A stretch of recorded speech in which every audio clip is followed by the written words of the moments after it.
Tu l'as laissée partir. Elle s'est détachée de toi, elle a fait 3 pas, elle a tourné le coin de la rue, et en l'espace de 10 secondes, tu as cessé d'exister pour elle. Tu n'es plus qu'un souvenir flou, une interaction banale parmi tant d'autres dans sa journée chargée. Ton étreinte, un simple contact physique, vide de sens, vide d'émotion, vide d'impact. C'est brutal, n'est-ce pas? C'est douloureux d'entendre que tu es insignifiant dans son esprit. Mais c'est la vérité pour la majorité d'entre vous qui regardez cette vidéo. Vous ne savez pas comment marquer les esprits, comment créer une connexion qui perdure bien après que vos corps se soient séparés. Vous pensez qu'une étreinte est juste un geste technique, une formalité sociale. Vous avez tort. C'est une opportunité manquée. C'est le moment où vous auriez pu imprimer votre essence dans son âme, et vous l'avez gâchée par ignorance, par peur ou par simple manque de présence. Sénèque disait « Ce n'est pas que nous disposons de peu de temps, c'est que nous en perdons beaucoup. » Vous perdez ces instants précieux, ces secondes où tout peut basculer, où une simple étreinte peut devenir le point de départ d'une obsession saine et profonde. Arrêtez de gaspiller ces opportunités.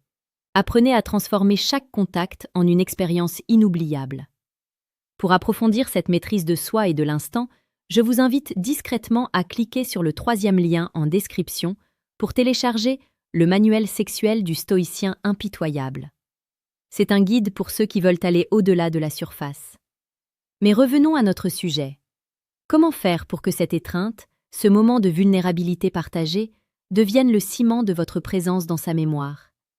C'est ce que nous allons explorer en profondeur aujourd'hui. Le problème ne vient pas de l'étreinte elle-même, mais de l'intention que vous y mettez, ou plutôt de l'absence d'intention. La plupart des gens étreignent comme ils serrent une main, mécaniquement, sans y penser, pressés d'en finir. C'est une réaction défensive, une manière de maintenir une distance émotionnelle tout en feignant la proximité. Le stoïcisme nous enseigne la pleine conscience, la présence totale dans l'instant présent. Marc Aurèle disait « Que chaque action soit accomplie comme si c'était la dernière de ta vie ». Appliquez cette philosophie à une étreinte. Si c'était la dernière fois que vous la preniez dans vos bras, comment le feriez-vous? Avec indifférence? Avec précipitation? Non. Vous le feriez avec une intensité, une profondeur et une sincérité qui couperaient le souffle. C'est cette attitude que vous devez cultiver. La première étape pour rester gravé dans sa mémoire est de briser le script social. Ne faites pas ce qu'elle attend. N'étreignez pas pour étreindre. Étreignez pour communiquer. L'étreinte est un langage non-verbal puissant, capable de transmettre plus d'émotions en quelques secondes que des heures de conversation. Quand vous l'approchez, faites-le avec une assurance calme. Pas d'hésitation, pas de précipitation. Vos mouvements doivent être fluides, délibérés. Vous n'êtes pas en train de demander la permission d'exister, vous affirmez votre présence. Regardez-la dans les yeux juste avant le contact. Ce regard doit être profond, intense, mais pas agressif.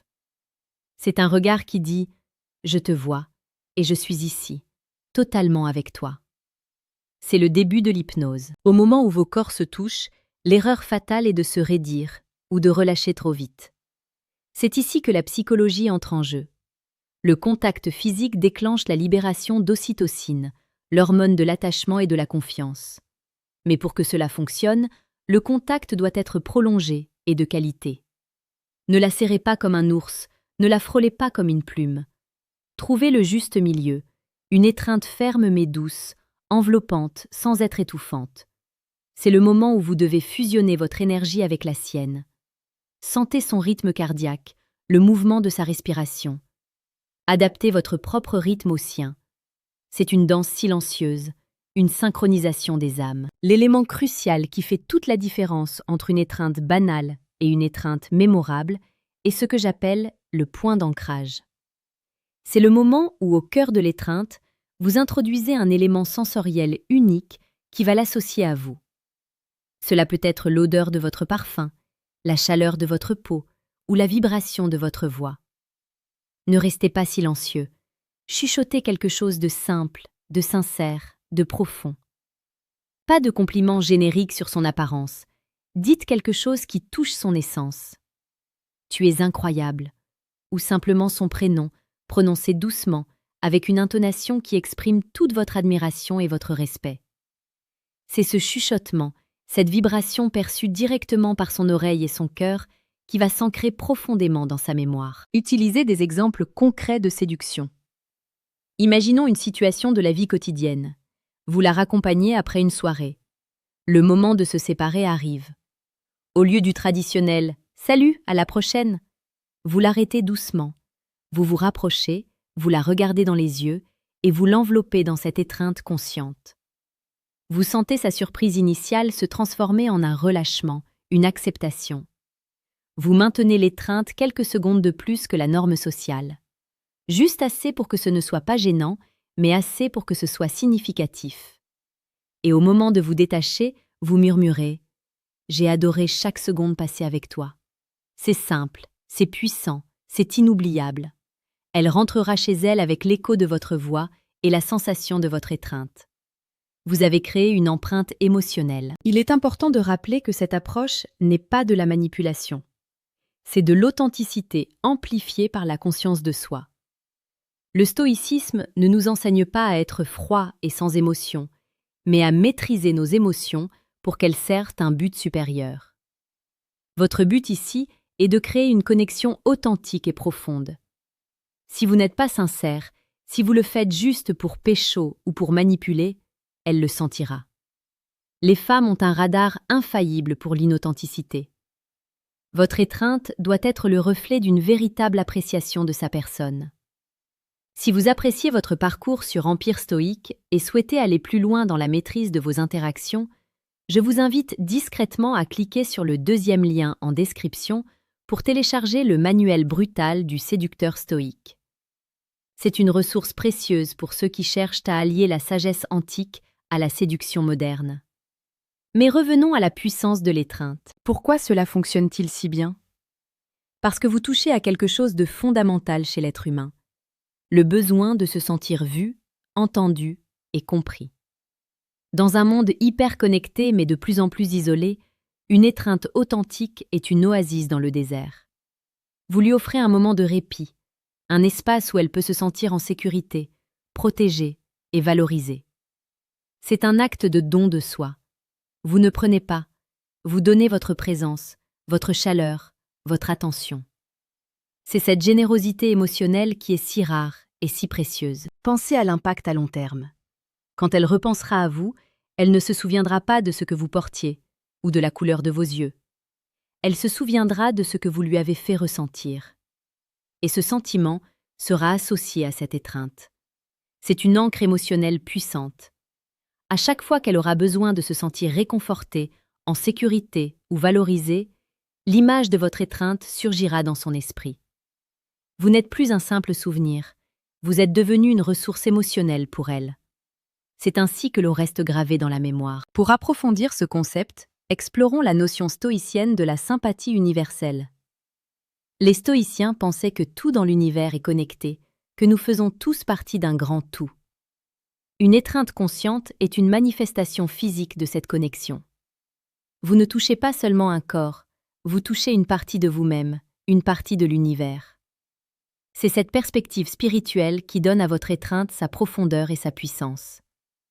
Vous n'êtes plus deux individus séparés, vous êtes deux expressions d'une même réalité, se rencontrant et s'honorant mutuellement. N'oubliez pas l'importance du timing et du contexte. Une étreinte ne doit pas être forcée ou inopportune. C'est une question d'intuition et de lecture des signaux. Si elle est fermée, distante ou mal à l'aise, n'insistez pas. Le respect de son espace personnel est primordial. Le stoïcisme nous apprend aussi à respecter la volonté des autres. Mais si vous sentez une ouverture, une réceptivité, n'hésitez pas. C'est le moment de passer à l'action. Prenez l'exemple d'une situation professionnelle où une étreinte est appropriée, comme après une réussite commune ou un moment difficile. Au lieu d'un simple « bien joué », vous pouvez utiliser l'étreinte pour transmettre une solidarité, un soutien, une reconnaissance qui dépasse les mots. Une tape dans le dos est un geste de camaraderie. Une étreinte consciente est un geste d'humanité partagée. C'est cette humanité qui marque les esprits. Les gens oublient ce que vous avez fait, ils oublient ce que vous avez dit, mais ils n'oublient jamais ce que vous leur avez fait ressentir. Maintenant, vous vous demandez peut-être si cette approche fonctionne dans toutes les cultures, que ce soit en Afrique ou en Europe. La réponse est oui. Bien que les normes sociales concernant le contact physique varient, le besoin fondamental de connexion humaine est universel. Partout dans le monde, une étreinte authentique, respectueuse et chargée d'intention est perçue comme un geste de chaleur et de bienveillance. C'est un langage qui transcende les barrières culturelles et linguistiques.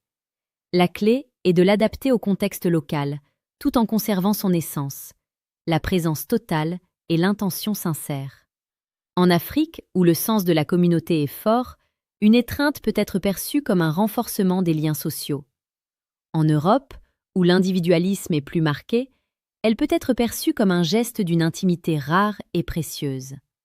Dans les deux cas, l'effet est le même.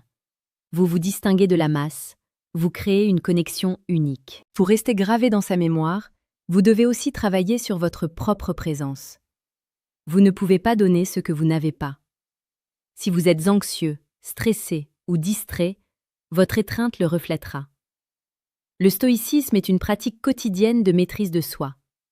Méditez, pratiquez la pleine conscience, travaillez sur votre posture, votre respiration. Devenez une ancre pour vous-même avant de vouloir l'être pour les autres.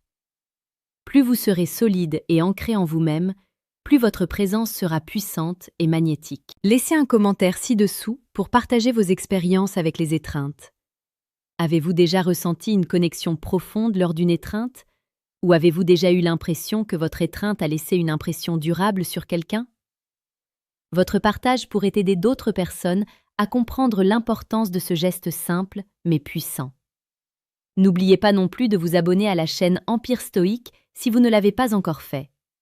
Nous publions chaque jour des vidéos sur la séduction la plus précieuse et pertinente, inspirée par la sagesse intemporelle des stoïciens. En vous abonnant, vous rejoignez une communauté d'hommes et de femmes déterminés à vivre avec intention et à créer des connexions authentiques. Pour récapituler, pour qu'une étreinte reste gravée dans sa mémoire, vous devez briser le script social avec une assurance calme, établir un contact visuel profond juste avant le contact physique, créer une synchronisation physique en adaptant votre rythme au sien, chuchoter quelque chose de simple, sincère et profond qui touche son essence. Maintenir l'étreinte juste assez pour qu'elle soit significative sans être gênante. Être totalement présent dans l'instant, comme si c'était la dernière étreinte de votre vie. C'est une pratique qui demande de la patience et de la répétition. Ne vous découragez pas si vos premières tentatives ne sont pas parfaites. L'important est de commencer, de devenir conscient de vos interactions et de l'impact que vous avez sur les autres. Chaque étreinte est une opportunité d'apprendre, de grandir et de vous connecter plus profondément à vous-même et aux autres. N'oubliez pas que le but ultime n'est pas de manipuler ou d'impressionner, mais de créer des moments de beauté, de vérité et de connexion dans un monde qui en a désespérément besoin. C'est une forme d'art, une expression de votre humanité. En maîtrisant l'art de l'étreinte, vous ne restez pas seulement gravé dans sa mémoire. Vous enrichissez aussi votre propre vie, en lui donnant une profondeur et une signification nouvelle. Pour conclure, je vous encourage à mettre ces conseils en pratique dès aujourd'hui. N'attendez pas la situation parfaite, créez-la. Expérimentez, observez, apprenez. Et n'oubliez pas que la plus grande victoire n'est pas de conquérir l'autre, mais de vous conquérir vous-même, de devenir le maître de vos émotions, de votre présence et de votre vie. C'est le chemin du stoïcien, le chemin vers une existence riche, profonde et inoubliable. N'hésitez pas à vous abonner à la chaîne Empire Stoïque pour recevoir votre dose quotidienne de sagesse et de conseils pratiques sur la séduction et la vie en général. C'est une ressource inestimable pour ceux qui cherchent à vivre avec intention et à créer un impact durable sur le monde qui les entoure. C'est un engagement envers vous-même, un engagement à ne plus jamais être insignifiant, à ne plus jamais laisser passer une opportunité de créer une connexion authentique. C'est un engagement à vivre chaque instant avec une intensité et une profondeur qui coupe le souffle. C'est le chemin vers une vie gravée dans la mémoire, non seulement dans la sienne, mais dans la vôtre aussi. Soyez impitoyable avec vous-même, soyez brutalement honnête sur vos intentions, et soyez infiniment généreux avec votre présence. C'est ainsi que l'on devient inoubliable.